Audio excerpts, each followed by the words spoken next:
View point. కాలానుగుణంగా అనేక రకాల పండ్లు లభిస్తాయి. వేసవికాలం అనగానే అందరికీ ముందుగా మామిడి పండ్లు గుర్తుకు వస్తాయి. కానీ మామిడి పండ్లు మాత్రమే కాకుండా వేసవికాలంలో అనేక రకాల ఇతర పండ్లు కూడా లభిస్తాయి. వాటిలో రోజ్ ఆపిల్ కూడా ఒకటి. రోజ్ ఆపిల్ లేదా సఫేద్ జామున్ వేసవికాలంలో లభించే ప్రత్యేకమైన పండు. ఇది సుమారు 93% నీటిని కలిగి ఉండటంతో శరీరానికి సహజమైన హైడ్రేషన్ ను అందిస్తుంది. దేశంలోని తూర్పు, దక్షిణ ప్రాంతాల్లో ఇది ఎక్కువగా కనిపించినప్పటికీ మార్కెట్లో ఇది తక్కువగా వినియోగంలో ఉంది. ఈ పండులో తక్కువ క్యాలరీలు ఉండడం వల్ల దీన్ని తేలికపాటి ఆహారంగా పరిగణిస్తారు. అంతేకాకుండా ఫైబర్ సమృద్ధిగా ఉండడం వల్ల జీర్ణక్రియకు మేలు చేస్తుంది. వైటమిన్ సి, పొటాషియం, యాంటీ ఆక్సిడెంట్లు వంటి సూక్ష్మ పోషకాలు శరీర రోగనిరోధక శక్తిని పెంచడంలో సహాయపడతాయి.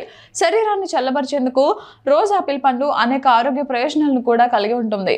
ఇది శరీర ఉష్ణోగ్రతను తగ్గించే బ్లడ్ కూలెంట్ గా సంప్రదాయ వైద్యంలో ఉపయోగంలో ఉంది.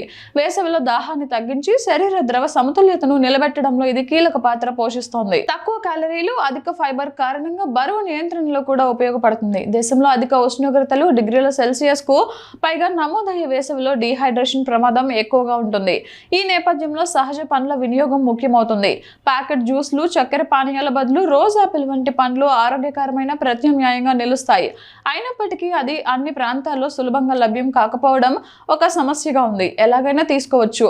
రోజ్ ఆపిల్ ను తినే విధానాలు కూడా సులభంగా ఉంటాయి. దీనిని చల్లగా నేరుగా తినవచ్చు.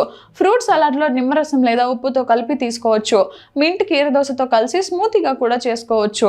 అయితే పండిన, పాడైన పండ్లను తప్పనిసరిగా నివారించాలి. అయితే అధిక మోతాదులో తీసుకుంటే కొన్ని దుష్ప్రభావాలు కూడా కలుగుతాయి.